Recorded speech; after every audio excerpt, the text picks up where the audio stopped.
This past weekend was WWE Wrestlepalooza, and well, you know how this thing goes now. This isn't the first time. I'm just going to give my thoughts on every match and give my overall thoughts. So let's not waste any time.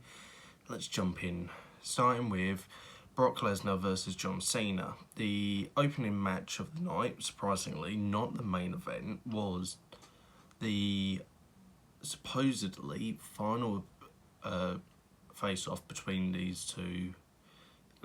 And keep in mind, the last time these two had faced was 10 years ago in the triple threat match against Seth Rollins at the Royal Rumble, which very good match. But if you want to go back, it was 2014 when they had that last match. I'll say, so keep in mind that's 10 years ago. They're 10 years older now here. Cena can't go as much as he used to, even though at the last PLE Clash in Paris, he had one of his best matches in years. Not expecting anything much out of this because of obviously who he's facing. Brock can be difficult if he's not motivated. That being said though, they've clearly gone into this match with the idea of let's try and recreate and capture the magic of that classic SummerSlam 2014 match where Brock just dominates Cena. That worked then because that's what wrestling needed at that point in time. I don't think it's what it needed now. So the match itself, very short, about less than 10 minutes, and it was a squash match.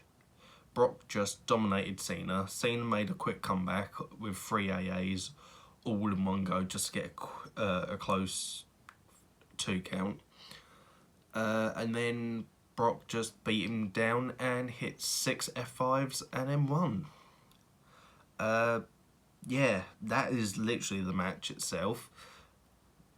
How can I put it? This doesn't work. In concept, I can see what they're trying to do. Cena's going out.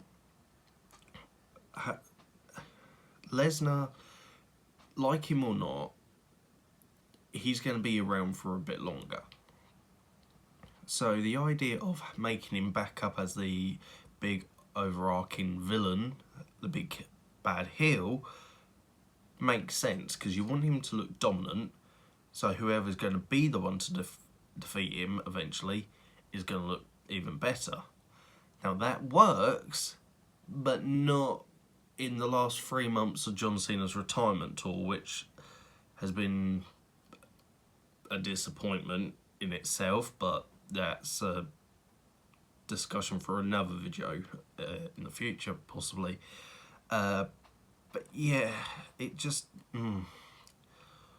when Cena's only got 3 months and 5 appearances left, this is what you do with one of his last appearances, just to squash him in a match that was kind of a waste of time. Yeah, it was very...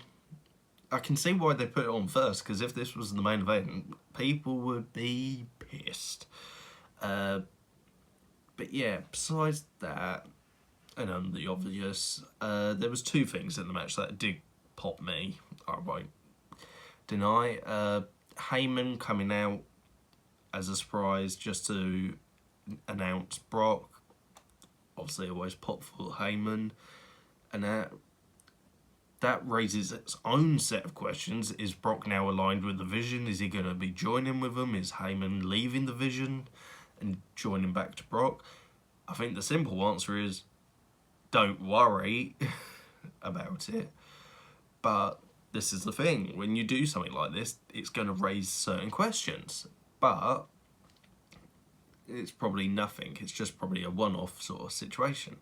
The other thing that popped me was during the match, Michael Cole referenced the fact that the AA used to be called the FU, seen as original name for his finisher, in which was a direct dig at Brock's F5. Obviously, me growing up in the noughties, that's kind of my sort of nostalgia, so yeah, sure, that popped me.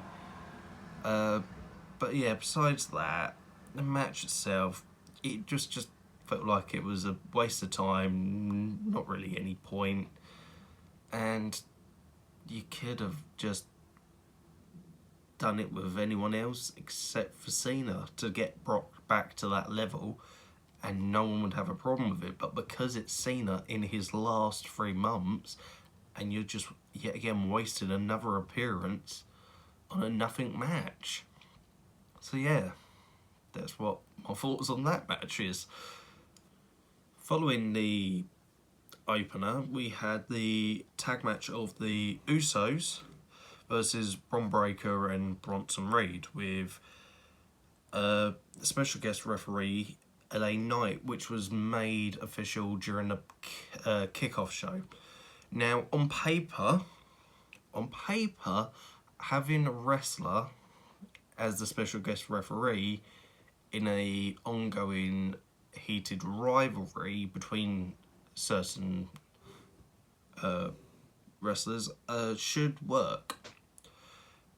In execution, it didn't really.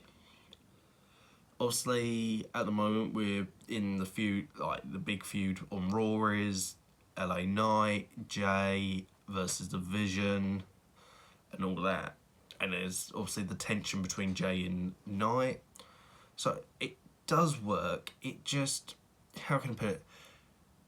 Besides Knight coming out at the open as like the special guest referee and the near to the end, which I'll get to in a minute, you kind of forgot he was there. Like, he just kind of blended into the background for like the match, most of the match, and that just kind of makes it, well, what was the point in a weird way? The match itself, it could have easily been the main event of Raw on any week, maybe given like a week's build. This was just fine, average, I'd say, the best way to say it. Obviously, because Knight was the special guest referee and has beef with all but Jimmy, he was very lenient on what they could do. So obviously there was weapon spots which started to get the crowd into it, but then kind of died down. The meat of the match was basically the Bronze working over Jimmy, leading to Jay getting the hot tag, which obviously started to heat things up a little bit. This led to obviously tensions with Knight, with Jay getting in Knight's face and twice almost hitting Knight by accident. This led to a sequence of top rope maneuvers, which was like, well, okay, cool, we're going to pick up the pace, and then pretty much immediately we went to the finish. And the finish, by all counts, went wrong. Well, obviously it went wrong. As Jay is working over Bron Breakker with a chair, as the chair's hit Breaker's back, it's flown back up and cracked Jay in the head. And Jay's now covered in blood, like pouring in blood. So with that being said, I have to give Knight props, because he called it and was like, no, and helped get the match back on track, because Jay was clearly caught off guard by this accident and was not fully there. It was a spear from breaker, then a second spear to both Usos through a table, with Bronson then hitting the tsunami for the victory. Obviously, it's not nice that Jay's potentially got injured. Hopefully he's fine. But that being said, though, the match itself, fine, average. Like I said, it could have been the main event of Raw any night. Nothing special. Following that, we had the Women's World Championship match between Io Sky and Stephanie Vacour.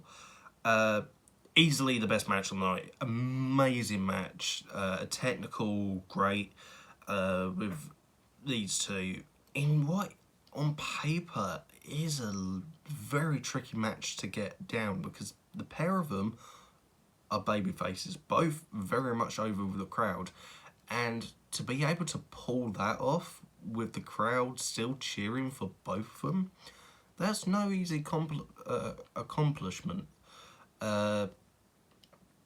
Yeah, obviously normally in a normal match you have a heel and a face, and the heel works over the face, leading to the baby face getting their comeback and that, and everyone cheers. This match doesn't have that luxury, so whoever's going to be working over the other runs the risk of the fans turning on them and booing them.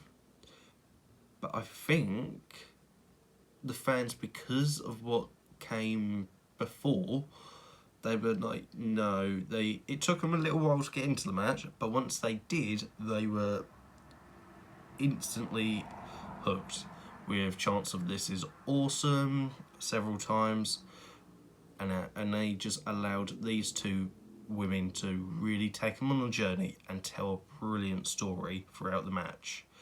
Obviously, Io being a two-time former champion, and Stephanie Vacour being on her rise up the ranks in the last year, really is a solid story. With, like I said, it was a technical great with great high flying elements sprinkled throughout.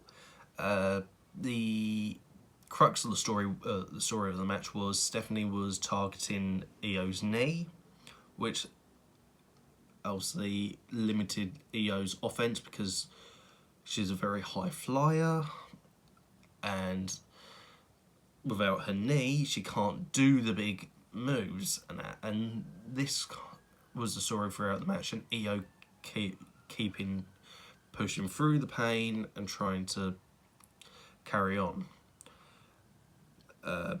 But that's what led to the end, where Io was going for her moonsault, and because of her knee taking a little bit longer, she missed, allowing Stephanie to hit a spiral tap off the top rope for the victory, and your new Women's World Champion is Stephanie Vacour. Very great match. I can't do it justice. If there's one match you check out on this show, it's this match. Don't worry about any other matches. I'll explain why when I get to the conclusion. But this is worth checking out on its own. Incredible match. After the Women's World Championship match, we had besides the opener, the most anticipated match on the whole card for many wrestling fans of Seth Rollins and Becky Lynch versus CM Punk and the returning AJ Lee. Like I said, besides Cena and Lesnar, which was clearly the biggest the match that this card had to offer, for many wrestling fans, when this got announced and AJ made her return, this was the match that everyone was going to check out, because this is her first match in 10 years. Obviously, just making her return a few weeks ago on SmackDown, and that. So, yeah, this match for me falls into two. It's a twofold. So the match itself started off with the heels playing my games to start tricking who's gonna start the match and like mucking about trying to get in the head of AJ and Punk.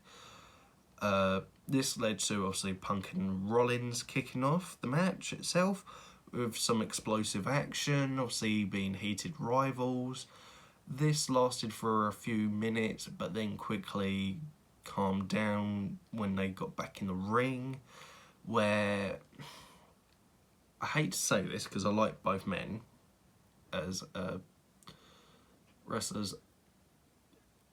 You can tell they've been having too many matches this year because it's a bit of a bore, this match, like the first half of this match, because it's Punk gets worked over, clearly getting the crowd ready with multiple teases of tagging in Lee, obviously getting the crowd ready for her hot tag.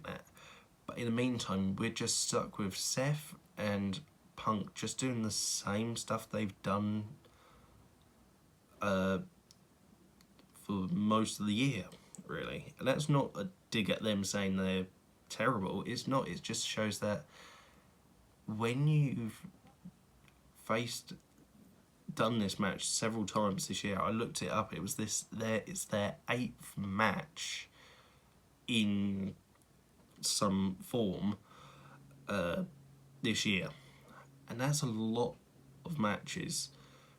One of the great things about like Rock Austin was they had so many matches, but they spread them out. You had a few, then you had the Mania match, then you had the rematch, and then they went apart, making you want to see them more. And I think that is what this feud needs. They need Seth and Punk to go apart for a good couple of months, not even like talk about each other, like not reference each other, and make the fans kind of forget about it. So when you do bring them back together for that face-off, the fans are clamouring for it. They want it. They're excited to see the next installment of this forever feud, which they've established. But at this point, I think they're running the risk of fans getting a bit tired of this feud and fed up. You don't want them turning on this, because this is a good feud. It's just they're running the risk of it getting a bit stale now. That being said though, once Lee got the tag, this match legit felt like it turned it up a gear. It was really good. And Lee, for all her strengths 10 years ago, looks like she's not missed a step. She hasn't. If she had ring rust, you couldn't tell. She fits so well into this women's division, I think, now. Obviously, she, for me, was a standout during the Divas era, probably the best woman on the roster at the time, by far, and is one of the true pioneers of the women's division, in WWE at least. Yeah, this was just, from like when Lee tagged in, it was fun. Becky sold everything great. Becky, if there was an MVP for the match, Becky would be it, because she did everything in her power to make both Punk and Lee look great, especially Lee. We got a fun couple of spots of the Punk and Lee putting dual submissions on Becky and Rollins, and that only for Becky and Rollins to follow up with dual pedigrees on Punk and Lee. And then once things started calming down, we got a moment I'm personally not a fan of. It got a pop from the crowd, of course, but I just don't think it works personally for me. And that was the moment when Punk and Becky came face to face, and Becky gets her comeuppance with Punk putting her in the sharpshooter. Now, obviously, man versus woman violence always gets a reaction from the crowd because it's not something they see often. Fair enough. And it shouldn't happen because obviously it doesn't work, it doesn't make sense. But where I don't get into this is in the build to this match, any of the promo segments between these two, Punk's has said that he would not put his hand on a woman. He wouldn't hit a woman. Granted, this isn't him hitting her, but it's still putting an offensive maneuver causing pain on a woman. So it kind of muddles it and kind of defeats the point of what he was saying in the build. That being said, though, that's probably my only really nitpick issue with the match. Besides, obviously the first part, which I've obviously explained why. The end of the match came when we had all four battling on dual announce tables on the outside. Punk seemingly going for the GTS on Rollins, only for Becky to push AJ into them and collapsing the table, which AJ took a really nasty bump, bouncing off the table itself when it broke. Becky then seemingly has the match won when AJ reverses and counters the whatever Becky was going for with the Black Widow, leading to Becky tapping out for the first time since 2019, which is quite impressive when you think about that, the fact she hasn't tapped in that long. And yeah, so in her return match, in her first match in 10 years, AJ Lee wins with her husband CM Punk. Like I said, the match itself, once AJ got in the ring, it really turned it up a gear and it really felt like it was a good match. But I can't say it was a really great match because of the first part where it felt a bit of a slog and a bore. And like I said, there's reasons why I think that is the case. That being said though, it was alright. It was a good match. Before we got to the main event, we got a segment that was a bit weird and a bit just clearly just there for time wasting. We got the Undertaker coming out for a surprise appearance, obviously in his American Badass persona, and as he's driven down to the ringside, he spotted Stephanie McMahon sitting at ringside, climbs over the barricade and starts chatting with her in the crowd, which very weird. Obviously weird just to see Undertaker just casually talking, sitting in the crowd. That is, for alone, is a weird segment. But the whole point of this segment was to announce that Stephanie McMahon is the first inductee into the 2026 Hall of Fame, which, cool, I guess, but we're 7 months away from WrestleMania when the Hall of Fame takes place. What are we meant to do with this? And no offense to Steph, who cares? I mean, yeah, fair enough, I guess she deserves it, kind of. It's the way I was looking at it when it got announced, it was more like, what's she done? Obviously, take it behind the scenes and obviously her roles behind the camera, but on screen, what's she really accomplished? I mean, her most memorable moments are, for me, she won the women's title in 2000, which she won with the help of DX and never defended. Then she had obviously the authority, which was a big thing, but she never got a comeuppance. She rarely got a comeuppance, unlike her father in his feud with Stone Cold, where it was he was the butt of the joke every week. I guess the Vicky mud pudding pool fight where she got thrown into it, that's like one of her accomplishments.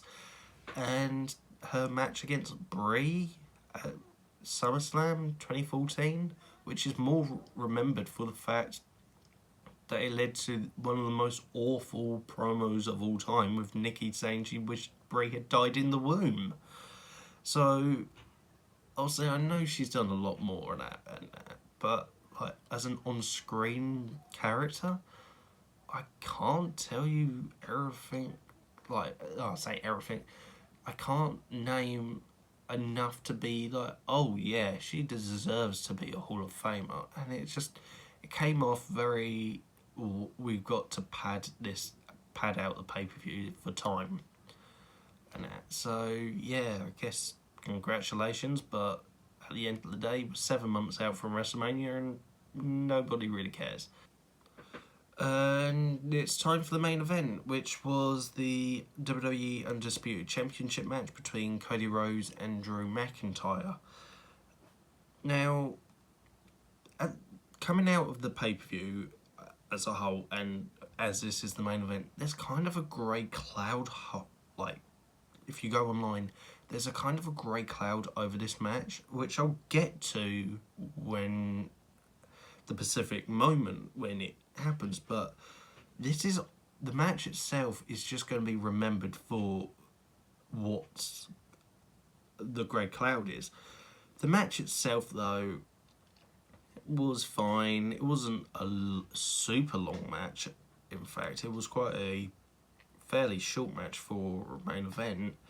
And it was a pretty standard match as well, with Drew taking 90% of the offense, especially in the opening, like clearly building to Cody getting the comeback. In fact, he starts making a comeback, only for Drew to cut it off to build to the actual comeback with Cody winning. Now, many fans may be a bit fed up with Cody as the blue-eyed babyface, like the John Cena, the Roman Reigns, the Hulk Hogan like role. And fair enough, if that isn't for you, then fair enough, I understand that and have your own thoughts and opinions. It's great that you do. But for me, there's something about Cody, it's almost like Superman, where it's like, no, we do need this one pure heart, pure good guy. And Cody does that so well that I'm fine with it. I've got all the complex, Cody is a complex character, but more muddled characters with different like personas and like character traits, that having this one guy as this glimmer of hope, he is this pure heart and soul of the company. He is going to be the Superman. He will take us by his hand and carry us through. I'm fine with that. So having Cody be worked over leading to the comeback, which I always get into, because Cody's work rate is so good, and I do like his his moves that he does. So yeah, with that, this kind of leads to the grey cloud. So the grey cloud is the actions of the ref in the match. Twice in the match, the ref there's no other way around it, he screwed Drew out of the title twice. Now, on purpose or by accident, that's something else. I personally think with the actions, I think they're going to turn this into a bit of a story, especially with Drew, with his whole thing of the whole world is kind of out to get him every time he gets a chance at the world title or a title. Some third like party or like some outer thing causes him to lose. That being the Bloodline, Punk, Damian Priest cashing in, something. So I feel like they're going to turn this into a story. What I don't get, though, is what the refs' actions were. So the first one came when Drew exposed the top turnbuckle and was planning on using it against Cody. The ref, obviously trying to stop him, got in the way as Cody was going to be put in the corner into the exposed turnbuckle, and the ref got out of the ring. Now, fair enough, the ref gets out of the ring. I know the rules of wrestling say the ref should never leave the ring unless it's to check on somebody. But I get like him moving, the only way to get out of the way was to get out of the ring. That's fair enough. But what I don't get is how far out of the ring he went. He was almost like up the ramp. So when Drew immediately then afterwards went for a roll up, the ref was late counting the pin, which the crowd was counting. Drew had won the match. Would have had the match won if the ref was there. But obviously he wasn't, got a 2 count, and that didn't go down with the crowd, right? Because, again, Drew's kind of been screwed. This then led to the second one where, in a mirror image of what happened on SmackDown, which kicked off the feud, where Drew claymored Cody through the side of the announce table, he looked to do it again. Now, keep in mind, that isn't a DQ, because that isn't using a foreign object. It's weapon. It's Drew hitting a move, and it just happens that Cody goes into the table. It's not putting his opponent through the announce table. It's just, if he does go through, he does. It's like Irish whipping your opponent into the steel steps in a normal match. You don't get DQ'd, but it is frowned upon. So keep in mind, nothing illegal with what Drew's going to do. And Drew's is psyching himself up to do the Claymore. And as he's about to do it, the ref gets out of the ring again and is trying to talk Drew out of it and stop him. This few seconds of distracting Drew allows Cody to move out of the way. So when Drew hits the Claymore, Cody's not there, and Drew puts his leg right through the announce table, injuring his leg, which leads to the end where Drew and Cody are back in the ring. Drew attempts the Claymore, but because of the leg, he can't do it, allowing Cody to hit a super Cody cutter off the top rope and then get the win with a crossroads, retaining his championship. I mean, there was never any doubt in my mind that Cody was going to lose the championship, considering this is his first defense since winning it back at SummerSlam. But that being said, though, even if he was still going to win it, and that, you can't but deny the fact that Drew got screwed here. Drew, the character, had the match won several times, so why would he not be pissed? And it's very weird. I honestly think they're going to turn this into a story, or incorporate it into the story. So, yeah, the match itself was okay, but this grey cloud of the ref screwing Drew is just all that anyone's going to remember about it. And because it's the main event, it's kind of a flat finish, which brings us to my conclusion for Wrestlepalooza. And the best word I would use to describe it, underwhelming. It was a very, very underwhelming card. On paper, Brock Lesnar versus John Cena, AJ Lee and CM Punk versus Seth Rollins and Becky Lynch, Cody Rhodes versus Drew McIntyre are all big matches. But the execution was just poor. The only match, if it wasn't for this match, it would be a very poor show and not worth checking out at all. and that's the Women's World Championship match. Thank God that obviously that match was on the card, because it was fantastic. 100% recommend just to check out that match. If you want to check out the rest of the card, fair enough. But that match is worth going out your way to watch. But everything else, granted, none of it was awful and terrible. There was something the matter, for me personally, there was something a matter with every match. Obviously, you had the Usos Braun match, which wasn't really anything special. Like I said, it was fine. It could have been on Raw. So you got a TV match. The mixed tag match, like I said, got good, but that first part still is a bit of a weight on it. The main event, like I said, with the ref screwing, obviously affects it as well. But then you got Lesnar, Cena,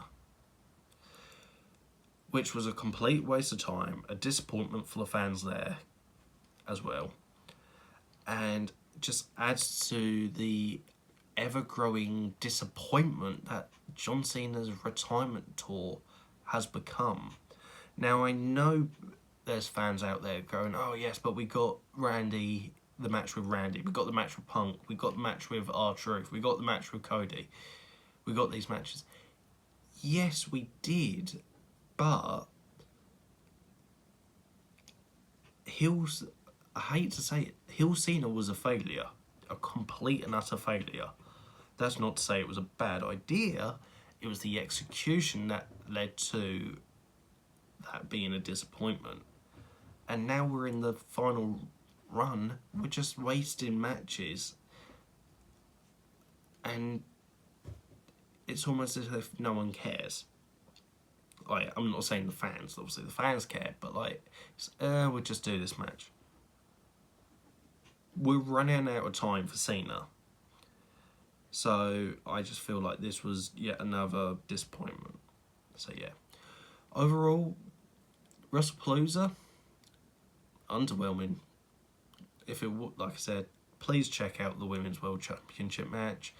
But if it wasn't for that, I would not really say this was worth a check out. So, hope you enjoyed the video and see you soon.